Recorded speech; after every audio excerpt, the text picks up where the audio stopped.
Friends, good morning. ಎಲ್ಲರೂ ಹೇಗಿದ್ದೀರಾ? ಎಲ್ಲರೂ ಚೆನ್ನಾಗಿದ್ದೀರಾ ಅಂತ ನನ್ನ ಭಾವನೆ. ನಾನು ಸಹ ಚೆನ್ನಾಗಿದ್ದೀನಿ. ಬೆಳಗಿನ ರೋಟೀನ್ ಸ್ಟಾರ್ಟ್ ಆಗಿದೆ.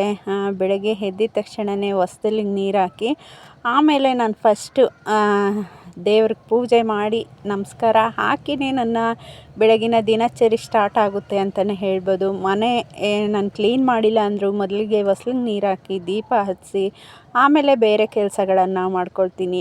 ನಮ್ಮ ಹಿಂದೆ ಏನೋ ಒಂದು ಕಾಣದ ಶಕ್ತಿ ಇದ್ದು ನಮ್ಮನ್ನು ರಕ್ಷಿಸ್ತಾ ಇದೆ ಅಂದರೆ ನಾವು ಅದನ್ನು ನಂಬಲೇಬೇಕಲ್ವ. ನನಗಂತೂ ದೇವ್ರ ಮೇಲೆ ನಂಬಿಕೆ ಇದೆ. ನಿಮಗೆ ದೇವ್ರ ಮೇಲೆ ನಂಬಿಕೆ ಇರೋರು ಇದೆಯಾ ಅನ್ನೋದು ನನಗೆ ಕಮೆಂಟ್ ಬಾಕ್ಸಲ್ಲಿ ಕಮೆಂಟ್ ಮಾಡಿ ತಿಳಿಸಿ. ದೇವ್ರು ಇರೋದಕ್ಕೆ ನಾವು ಇಷ್ಟು ದಿನ ಈ ಭೂಮಿ ಮೇಲೆ ಬದುಕಿರೋದು ಅನ್ನೋದೇ ಒಂದು ನಂಬಿಕೆ ಇಟ್ಕೊಂಡು ಬದುಕಬೇಕು. ಎಲ್ಲನೂ ಪಾಸಿಟಿವ್ ಆಗಿ ಯೋಚನೆ ಮಾಡೋಣ. ಎಲ್ಲರಿಗೂ ಒಳ್ಳೆಯದಾಗಲಿ. ಸೊ ಈಗ ಲಾಗನ್ನು ಸ್ಟಾರ್ಟ್ ಮಾಡೋಣ ಬನ್ನಿ. ಬೆಳಗ್ಗೆಯಿಂದ ಮಧ್ಯಾಹ್ನದವರೆಗೂ ಇವತ್ತು ನನ್ನ ದಿನಚರಿ ಯಾವ ರೀತಿ ಇರುತ್ತೆ ಅನ್ನೋದು ನಿಮ್ಮ ಜೊತೆ ಶೇರ್ ಮಾಡ್ಕೊಳ್ತೀನಿ. ವಿಡಿಯೋ ಇಷ್ಟ ಆದರೆ ಒಂದು ಲೈಕ್ ಮಾಡಿ, ಹಾಗೆಯೇ ಸಬ್ಸ್ಕ್ರೈಬ್ ಮಾಡ್ಕೊಳ್ಳಿ, ಸಪೋರ್ಟ್ ಮಾಡಿ ಫ್ರೆಂಡ್ಸ್.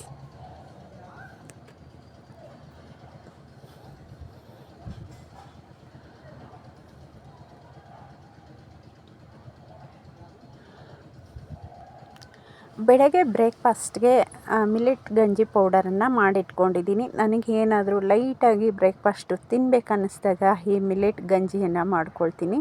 ತರಕಾರಿ ನಿಮ್ಮ ಆಪ್ಷನಲ್ಲಾಗಿ ಯಾವ ತರಕಾರಿ ಬೇಕಾದರೂ ಹಾಕ್ಕೊಳ್ಬೋದು. ನಾನು ಸ್ವಲ್ಪ ಕ್ಯಾರೆಟು, ಕ್ಯಾಬೇಜು, ಬೀನ್ಸು, ಓಲ್ ತರಕಾರಿ ಎಲ್ಲ ಸಣ್ಣದಾಗಿ ಕಟ್ ಮಾಡಿ ಹಾಕ್ಕೊಂಡಿದ್ದೀನಿ. ಬಟಾಣಿ, ಹಸಿ ಬಟಾಣಿಯಲ್ಲಿ ತುಂಬಾ ಫೈಬರ್ ಇರುತ್ತೆ. ನಿಮ್ಗೆ ಯಾರಾದರೂ ಡಯಟ್ ಮಾಡೋರಂತೂ ಕುಡಿದ್ರೆ ಈ ಗಂಜಿಯನ್ನು ದಿನ ಪೂರ್ತಿ ಹೊಟ್ಟೆ ಫುಲ್ ಅನಿಸುತ್ತೆ. ಸೊ ದಯವಿಟ್ಟು ಈ ರೀತಿ ಮಾಡ್ಕೊಂಡು ಕುಡೀರಿ, ತುಂಬಾ ಆರೋಗ್ಯವಾಗಿರುತ್ತೆ. ಒಂದು ಟೀ ಸ್ಪೂನಲ್ಲಿ 2 ಟೀ ಸ್ಪೂನ್ ಆಗೋಷ್ಟು ಗಂಜಿ ಪೌಡರನ್ನು ಹಾಕಿ ಸ್ವಲ್ಪ ತರಕಾರಿಯನ್ನು ಒಂದು 90% ಬೇಯಿಸ್ಕೊಳ್ಳಿ, ಜಾಸ್ತಿ ಬೇಯಿಸೋದು ಬೇಡ. ಈಗ ಗಂಜಿ ಪೌಡರನ್ನು ಗಂಟಿಲ್ಲದೆ ಇರೋ ರೀತಿ ಹಾಕಿ ಗಂಜಿ ಮಾಡಿಕೊಂಡ್ರೆ ರೆಡಿ. ನನ್ನ ಬ್ರೇಕ್ಫಾಸ್ಟ್ ಇವತ್ತು ಈ ರೀತಿ ಇತ್ತು, ಸಿಂಪಲ್ಲಾಗಿ. ಮನೆಯಲ್ಲಿ ಯಾರೂ ಇರಲಿಲ್ಲ, ಬಟ್ ನಾನು ಗಂಜಿ ಮಾಡ್ಕೊಂಡು ಕುಡಿದು ಆಮೇಲೆ ಮಧ್ಯಾಹ್ನದ ಊಟಕ್ಕೆ ಸಾಂಬಾರು ಮಾಡೋಣ ಅಂತ 11 ಗಂಟೆಗೆ ನಾನು ಸಾಂಬಾರಿಗೆ ಮಾಡ್ತಾಯಿದ್ದೀನಿ. ತೊಗರಿಬೇಳೆ, ಹೆಸರು ಕಾಳನ್ನು ಹಾಕಿ ನುಗ್ಗೆ ಸೊಪ್ಪಿನ ಬಸ್ಸಾರು ಮಾಡೋಣ ಅಂತ ಹೇಳಿ ಮಾಡ್ತಾಯಿದ್ದೀನಿ. ನನಗೆ ಮನೆಯಲ್ಲಿ ಯಾರೂ ಇಲ್ಲ ಅಂದಾಗ ಏನಂತಾರೆ, ಮನೆಯಲ್ಲಿರೋ ಕೆಲಸಗಳು ಮತ್ತು ಮನೇಲೇನಾದರೂ ತೋಟದ ಕೆಲಸಗಳು ಮಾಡೋಕ್ಕೆ ನಂಗೆ ತುಂಬ ಇಷ್ಟ. ಸ್ವಲ್ಪ ಮನೆ ಹತ್ರ ಗಾರ್ಡನ್ ಮಾಡ್ಕೊಂಡಿದ್ದೀನಿ, ಅದರಲ್ಲಿ ಸೊಪ್ಪುಗಳನ್ನೆಲ್ಲ ಚೆಲ್ತೀನಿ. ನುಗ್ಗೆ ಸೊಪ್ಪನ್ನು ಒಂದು ಕಟ್ ತರಿಸಿ ನೋಡಿ, ಈ ರೀತಿ ಬಿಡಿಸ್ಕೊಂಡು ಒಂದೊಂದು ಎಲೆಗಳಲ್ಲಿ ಗೂಡಿರುತ್ತೆ ನುಗ್ಗೆ ಸೊಪ್ಪಲ್ಲಿ, ನೋಡಿ ಹಾಕ್ಕೊಂಡು ತೊಳ್ಕೊಳ್ಳಿ. ಆಗ ಅಮ್ಮ ಏನು ಮಾಡ್ತಾಯಿದ್ರಂದರೆ ಯಾವುದೇ ಸೊಪ್ಪುಗಳನ್ನು ಬಿಡಿಸಿದ್ರೂ ರಾಗಿ ಹಿಟ್ಟನ್ನು ಹಾಕಿ ಉದುರ್ತಾಯಿದ್ರು. ನಾನು ಅದೇ ರೀತಿ ಮಾಡ್ತಾಯಿದ್ದೆ, ಬಟ್ ಮರ್ತೋದೆ, ಹಾಗೆ ನೀರಲ್ಲೇ ಹಾಕ್ಬಿಟ್ಟೆ. ಈಗ ಡೈರೆಕ್ಟ್ ಕುಕ್ಕರ್ಗೆ ಹೆಸರು ಕಾಳು ಮತ್ತು ತೊಗರಿಬೇಳೆ ತೊಳೆದಿಟ್ಕೊಂಡಿರೋಂತಹ ನುಗ್ಗೆ ಸೊಪ್ಪನ್ನು ಹಾಕ್ಕೊಳ್ತಾ ಇದ್ದೀನಿ. ನುಗ್ಗೆ ಸೊಪ್ಪನ್ನು ಸ್ವಲ್ಪ ಆದಷ್ಟು ಈ ರೀತಿ ಕಡ್ಡಿಗಳನ್ನೇ ಹಾಕ್ಕೊಳ್ಳಿ. ಕಡ್ಡಿಗಳಲ್ಲಿ ತುಂಬ ರಿಚ್ ಪ್ರೋಟೀನ್ ಇರುತ್ತೆ. ನಮ್ಗೆ ಬೇಕಾಗಿರುವಂತಹ ಎಲ್ಲ ಪ್ರೋಟೀನು ಆ ಕಡ್ಡಿಗಳಲ್ಲಿರುತ್ತೆ. ಅದರಿಂದ ಸ್ವಲ್ಪ ಕಡ್ಡಿನೇ ಹಾಕ್ಕೊಳ್ಳಿ. ಕೆಲವೊಬ್ಬೊಬ್ಬರು ಕಡ್ಡಿ ಎಲ್ಲ ತೆಗೆದು ಬಿಸಾಕ್ಬಿಡ್ತಾರೆ, ಆ ರೀತಿ ಮಾಡಬೇಡಿ.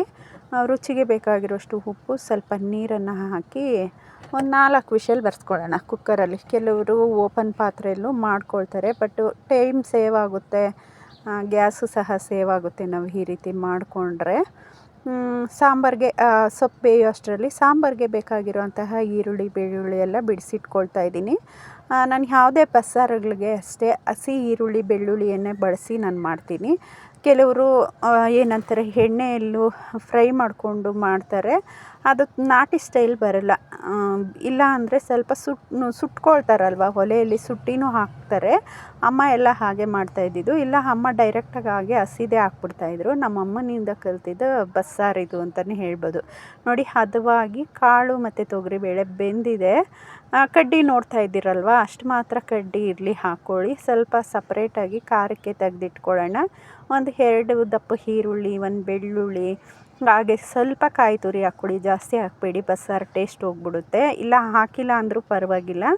ಆಮೇಲೆ ಬೇಯಿಸಿಟ್ಕೊಂಡಿರೋಂತಹ ಕಾಳು ಸೊಪ್ಪನ್ನು ಮತ್ತು ಸಾಂಬಾರು ಪುಡಿ ಒಂದು 3 ಅಥವಾ 3.5 ಟೀ ಸ್ಪೂನ್ ಹಾಕ್ತಾಯಿದ್ದೀನಿ.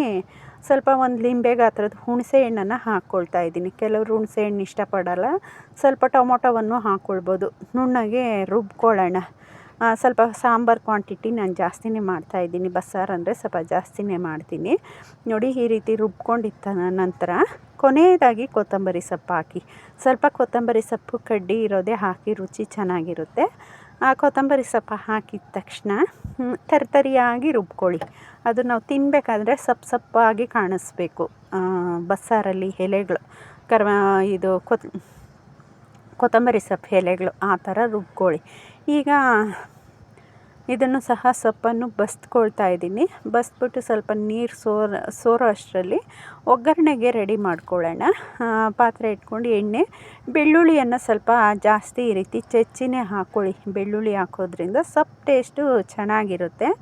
ಹಾಗೆಯೇ ಸಾಸಿವೆ ಹಾಕೋಣ. ಹಸಿಟ್ಲು ಅಷ್ಟರಲ್ಲಿ ನೋಡಿ ಈಗ ರುಬ್ಬಿಟ್ಕೊಂಡಿರೋ ಅಂತಹ ಖಾರವನ್ನು ಬಸ್ದಿರೋ ನೀರಿಗೆ ಹಾಕ್ಕೊಳ್ಳೋಣ. ಸೊಪ್ಪು ಬೆಂದಿರೋ ನೀರು ಇರುತ್ತಲ್ವ ಅದಕ್ಕೆ ಹಾಕಿ ಚೆನ್ನಾಗಿ ಮಿಕ್ಸ್ ಮಾಡ್ಕೊಳ್ಳೋಣ.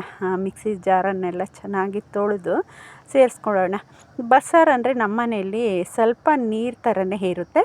ಉಪ್ಪು ಖಾರ ಕಡ್ದಾಗಿರುತ್ತೆ. ಬಸ್ಸಾರು ಸ್ವಲ್ಪ ನೀರಂಗೆ ಮಾಡ್ಕೊಳ್ಳಿ. ಸ್ವಲ್ಪ ಉಳಿದಿದ್ರೆ ಕುದಿಯೋ ಅಷ್ಟರಲ್ಲೂ ಗಟ್ಟಿಗೆ ಆಗಿಬಿಡುತ್ತೆ. ನೀರಂಗಿದ್ರೆ ಚೆನ್ನಾಗಿರುತ್ತೆ. ಫಸ್ಟೇ ಗಟ್ಟಿ ಇದ್ದರೆ ಬಸ್ಸಾರು ಅಷ್ಟೊಂದು ಟೇಸ್ಟ್ ಬರೋಲ್ಲ. ಸ್ವಲ್ಪ ಬೆಳ್ಳುಳ್ಳಿಯನ್ನು ಹಾಕ್ಬಿಟ್ಟು ಒಂದು ದಪ್ಪ ಈರುಳ್ಳಿ ಕಟ್ ಮಾಡಿಟ್ಕೊಂಡಿದ್ದೆ. ಖಾರಕ್ಕೆ ಒಂದು 2 ಒಣಮೆಣಸಿನ್ಕಾಯನ್ನು ಮುರಿದು ಹಾಕ್ಬಿಟ್ಟು ಫ್ರೆಶ್ಶಾಗಿ ತುರಿದಿಟ್ಕೊಂಡಿರುವಂತಹ ತೆಂಗಿನಕಾಯಿ ತುರಿ ಹಾಕಿ ಮಿಕ್ಸ್ ಮಾಡಿದ್ರೆ ಸೊಪ್ಪು ಒಗ್ಗರಣೆ ರೆಡಿ. ಸಾಂಬಾರು ಸಹ ಕುದ್ದಿದೆ. ಒಂದು ಸಿಂಪಲ್ಲಾಗಿ ಒಗ್ಗರಣೆ, 1-2 ಟೀ ಸ್ಪೂನ್ ಎಣ್ಣೆ, ಸಾಸಿವೆ, ಹಸಿ ಕರಿಬೇವನ್ನು ಹಾಕ್ಕೊಳ್ಳಿ. ಬಸ್ಸಾರಿಗೆ ತುಂಬ ಚೆನ್ನಾಗಿರುತ್ತೆ. ಒಂದೇ ಒಂದು ಒಣಮೆಣಸಿನ್ಕಾಯಿ ಮುರಿದು ಹಾಕ್ಕೊಳ್ಳಿ, ಚೆನ್ನಾಗಿರುತ್ತೆ ಟೇಸ್ಟು. ಇದಿಷ್ಟನ್ನು ಹಾಕಿ ಫೈನಲಿ ಒಗ್ಗರಣೆ ಕೊಟ್ಟರೆ ಬಸ್ಸಾರು ರೆಡಿ ಆಯಿತು. ಬಿಸಿ ಬಿಸಿ ಮುದ್ದೆ ಮಾಡಿದ್ದೆ.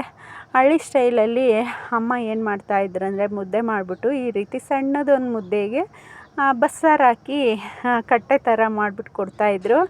ಎಲ್ಲರೂ ನಾನು ನೀನು ಅಂತ ತಿಂತಾಯಿದ್ವಿ ನಾವು ಕಿತ್ತಾಡಿಕೊಂಡು. ಅಷ್ಟು ಚೆನ್ನಾಗಿರುತ್ತೆ. ಇನ್ನು ಆಗಿನ ಕಾಲದ ನೆನಪು ಮಾತ್ರ ಅಷ್ಟೇ ನಮಗೆ. ಊಟ ಎಲ್ಲ ಮುಗಿಸಿ ಸ್ವಲ್ಪ ಹಳೆ ಟಬ್ಗಳಿದ್ವು, ಎಲ್ಲ ಸೊಪ್ಪುಗಳನ್ನು ಮನೆ ಹತ್ರನೇ ಚೆಲ್ಕೊಳ್ಳೋಣ ಅಂತ ಹೇಳಿಬಿಟ್ಟು ಚೆಲ್ತಾ ಇದ್ದೀನಿ. ಸಬ್ಬಕ್ಕಿ ಸೊಪ್ಪಿನ ಬೀಜ ತರಿಸಿದ್ದೆ, 30 ರೂಪಾಯಿ ಪಾಕೆಟು ಅಂತ ಹೇಳಿ ಮನೆಯವ್ರು ತಂದಿದ್ರು. ಮತ್ತು ಪಾಲಕ್ ಸೊಪ್ಪಿನ ಬೀಜ ಸ್ವಲ್ಪ ಈ ಮರಳು ಥರ ಇರುತ್ತಲ್ವ, ಆ ಮರಳಲ್ಲಿ ಬೆರೆಸ್ಕೊಂಡು ನಮ್ಮನೆ ಹತ್ತಿರ ಕೆಂಪು ಮಣ್ಣಿದೆ ಮತ್ತು ಗೊಬ್ಬರನೂ ಇದೆ ಇಲ್ಲಿ, ದನದ ಗೊಬ್ಬರ. ಅದನ್ನು ಎರಡನ್ನೂ ಸಮನೇ ಮಿಕ್ಸ್ ಮಾಡಿ ಹಾಕಿ ಚೆಲ್ತಾ ಇದ್ದೀನಿ. ನೋಡೋಣ ಸೊಪ್ಪು ಯಾವ ರೀತಿ ಬರುತ್ತೆ. ಮುಂದಿನ ವೀಡಿಯೋಗಳಲ್ಲಿ ನಿಮ್ಮ ಜೊತೆ ಶೇರ್ ಮಾಡ್ಕೊಳ್ತೀನಿ. ಅದು ಏನೇ ಆಗಿರ್ಬೋದು, ನಾವು ಬೆಳೆದಿರೋದಂದರೆ ನಮಗೆಷ್ಟು ಖುಷಿ ಕೊಡುತ್ತಲ್ವ. ನನಗೆ ತುಂಬ ಖುಷಿ ಕೊಡೋ ಕೆಲಸ ಅಂದರೆ ನಮ್ಮನೆ ಹತ್ರ ನನಗಿದೆ.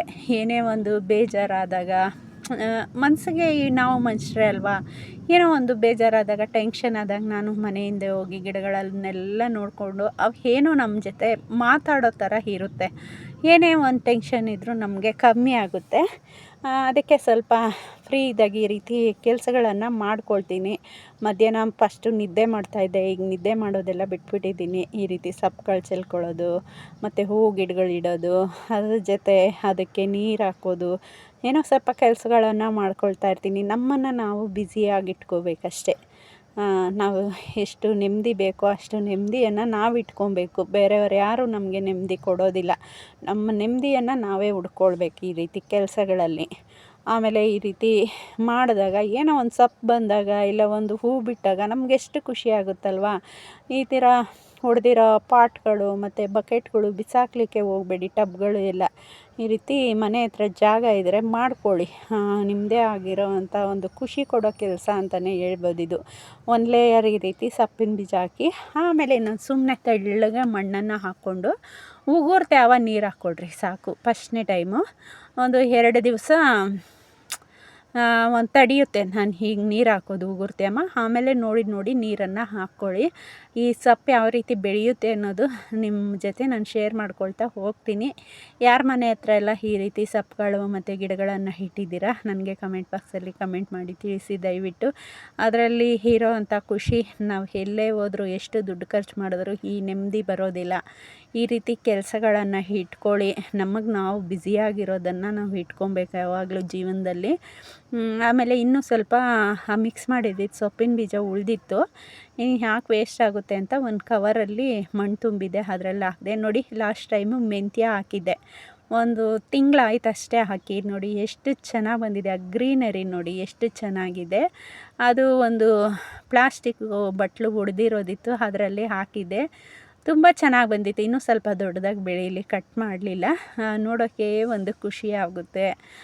ನಾನು ಇದೇ ರೀತಿ ಮನೆಗಳಲ್ಲಿ ಏನೋ ಒಂದು ಒಡೆದಿರೋದು ಮತ್ತು ಮ್ಯಾಗಿ ಗ್ಲಾಸು ಅದೆಲ್ಲ ಇರುತ್ತಲ್ವ, ಅದಕ್ಕೆ ನಾನು ಈ ರೀತಿ ಪ್ಲಾನೆಡ್ ಮಾಡ್ಕೊಳ್ತೀನಿ. ಪುದೀನವನ್ನು ಹಾಕ್ಕೊಂಡಿದ್ದೀನಿ ಮನೆ ಹತ್ರ. ಪುದೀನ ಬೇಕೇ ಬೇಕಲ್ವ ಮನೆಗೆ. ಆಮೇಲೆ ಸ್ವಲ್ಪ ಕೊತ್ತಂಬರಿನೂ ಹಾಕಬೇಕು. ಇನ್ನೂ ಹಾಕಲಿಲ್ಲ. ಒಂದು ಪಾಟ್ಗಳಿಲ್ಲ, ಬೇರೆ ಕವರ್ ಯಾವುದಾದ್ರೂ ಅಡ್ಜಸ್ಟ್ ಮಾಡಿ ಕೊತ್ತಂಬರಿ ಚೆಲ್ಕೊಳ್ಳೋಣ ಅಂತ ಹಾಗೆ ಇಟ್ಟಿದ್ದೀರಿ. ಮೆಂತ್ಯ ಸೊಪ್ಪು ನೋಡಿ ತುಂಬ ಅಂದರೆ ತುಂಬ ಚೆನ್ನಾಗಿ ಬಂದಿದೆ. ಈ ಮೆಂತ್ಯ ನಾವು ಮನೆಗೆ ಬಳಸ್ತೀವಲ್ವ, ಆ ಮೆಂತ್ಯನೇ ಒಂದು ಅರ್ಧ ಇಡೀ ಹಾಗೆ ಚೆಲ್ಲಿದೆ. ಏನು ಸಕ್ಕತ್ತಾಗಿ ಬಂದಿದೆ ನೋಡಿ, ಎಷ್ಟು ಗ್ರೀನಾಗಿದೆ.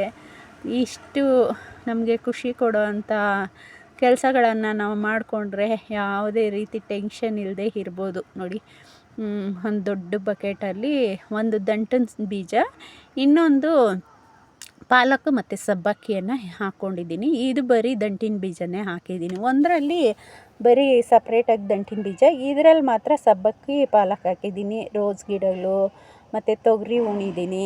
ಆಮೇಲೆ ನೆಕ್ಸ್ಟ್ ಇದೇನಿದು ಚೆಂಡು ಹೂವು, ಇದು ಬಂದು ಸಣ್ಣದಾಗಿ ರೋಸ್ ಇದೆ. ಯಾಕೋ ಸ್ವಲ್ಪ ಹಾಗೆ ಇದೆ, ನೋಡೋಣ. ಗೊಬ್ಬರ ಸ್ವಲ್ಪ ಹಾಕಬೇಕು. ನೋಡಿ, ಇದು ಬೀನ್ಸ್ ಗಿಡ ಮತ್ತು ಇದು ಹೀರೆಕಾಯಿ ಗಿಡ, ಮೂಲಂಗಿ, ದವನ, ಇದೆಲ್ಲದನ್ನು ಹಾಕ್ಕೊಂಡಿದ್ದೀನಿ ಫ್ರೆಂಡ್ಸ್.